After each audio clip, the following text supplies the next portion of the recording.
Déclaration de l'évêque Kazadingoubengube, Pierre Honoré, sur le massacre des civils et humiliation des femmes katangaises le 28 avril 2020 au Katanga. Je parle en tant que homme de Dieu, évêque, président national du parti politique Front Populaire pour la Justice, FPJ en sigle, autorité morale du regroupement politique FRD, chef de file de l'opposition républicaine légitime en RDC, en tant que Katangais d'origine pure.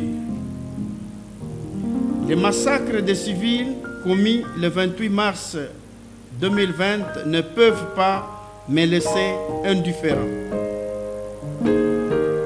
Mettre les femmes nues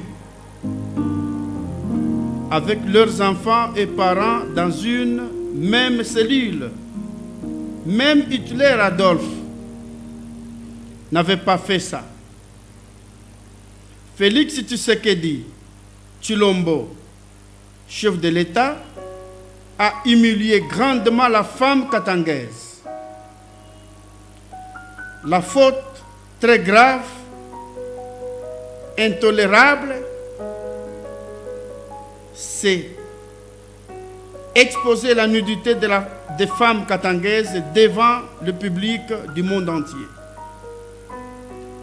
C'est un crime contre l'humanité et très punissable. C'est pourquoi nous sommes révoltés. Nous appelons les femmes katangaises, en particulier congolaises et du monde entier, d'être derrière nous devant ces dossiers pour défendre les droits de la femme. Les civils katangais tués n'ont commis aucune infraction sauf être katangais. C'est un génocide et la CPI sera saisie bientôt dans les 4 matins. Les corps ont été incinérés par l'armée tribale de Félix Tshisekedi, envoyée au Katanga pour soutenir ces sales besognes que vivent les Katangais chaque nuit dans leur maison. Le Katangais doit se défendre seul avec le concours de Dieu Tout-Puissant. L'autodétermination est légitime en droit international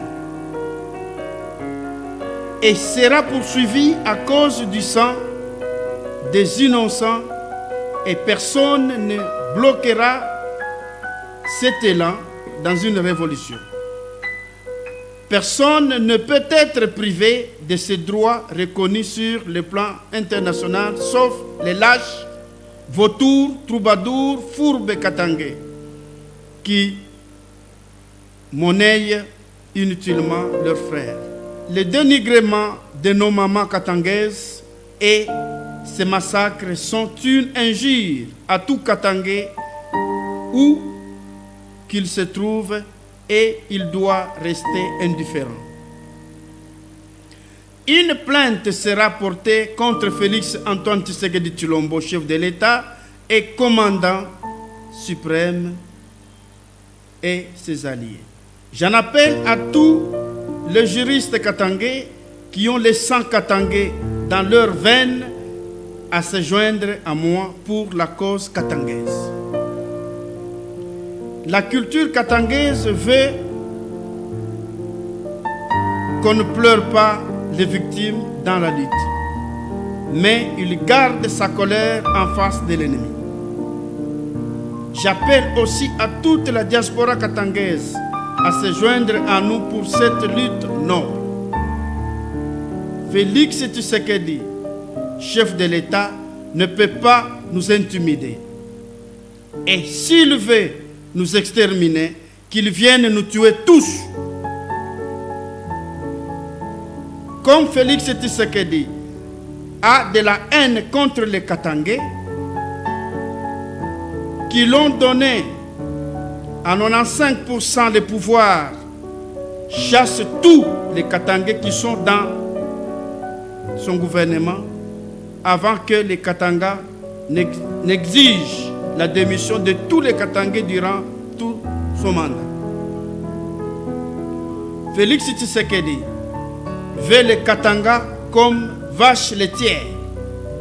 Sans les Katangais, contrairement aux politiques de Léopoldé, Kasavubu et Mobutu. Nous félicitons la déclaration des élus du Haut-Katanga. Demandons à tous les élus du Katanga de se joindre à cet élan ainsi que toute la notabilité katangaise, y compris tous les Katangais, à une prise de conscience pour leur destin. Nous appelons tout le monde habitant le Katanga à contribuer à la paix et au développement de cette entité. Aussi, nous appelons l'ONU et ses branches des droits de l'homme, Union européenne, les USA, Royaume-Uni, France, Russie, Chine, Belgique, Allemagne, Canada, Australie, Brésil, l'Union africaine, la SADC et toute personnalité de bonne volonté de soutenir la cause katangaise sur cette humiliation grave des femmes et massacre des civils katangais. Que Dieu seul soutienne notre juste cause.